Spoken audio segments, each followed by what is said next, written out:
ఏంటి ఇప్పుడు ఆంధ్రప్రదేశ్ ప్రజలందరిలో కూడా కొంతవరకు చర్చ నడుస్తుంది. రఘురామకృష్ణరాజు గారు కూటమిలో వైఎస్ఆర్సీపీ మీద బాగా కక్షతో కలిగి ఉన్నాడు. అప్పుడు ఈయన్ని జైల్లో పెట్టి అరెస్ట్ చేసినటువంటి పివి సునీల్ కుమార్ మీద కూడా ఈయన వేటు వేయాలని ప్రభుత్వాన్ని పదే పదే విన్నపించి బల్ల గుద్ది మరి చంద్రబాబు నాయుడు గారితో మాట్లాడుకొని ఎటువంటి తప్పు లేకపోయినప్పుడు కూడా ఏదో ఇతర దేశాలకు వెళ్ళినప్పుడు చిన్న అంటే అతిక్రమ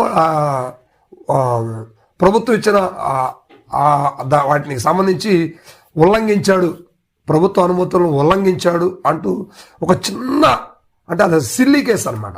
దానికి సంబంధించి ఆయన ప్రభుత్వం పక్కన పెట్టింది.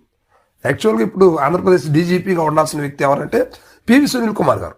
మరి ఇప్పుడు పివి సునీల్ కుమార్ గారు సస్పెండ్ చేసి పక్కన పెట్టారు. మరి రఘురామకృష్ణరాజు గారు ఇంత 1000 కోట్ల అవినీతి కుంభకోణంలో ప్రధాన నిందితుడిగా ఉన్నటువంటి వ్యక్తి ఆంధ్రప్రదేశ్ డిప్యూటీ సీఎంగా ఉన్నారు. సో ఇవన్నీ కూడా ప్రజలు ఆలోచించాలి. ఎందుకంటే త్రిబులారు మాట్లాడేటువంటి విషయం మంచి విద్యావేత్త అనేది చాలామందికి తెలుసు, కానీ చాలా అవినీతి పరుడు అనే విషయం గురించి అందరికి తెలియదు కదా.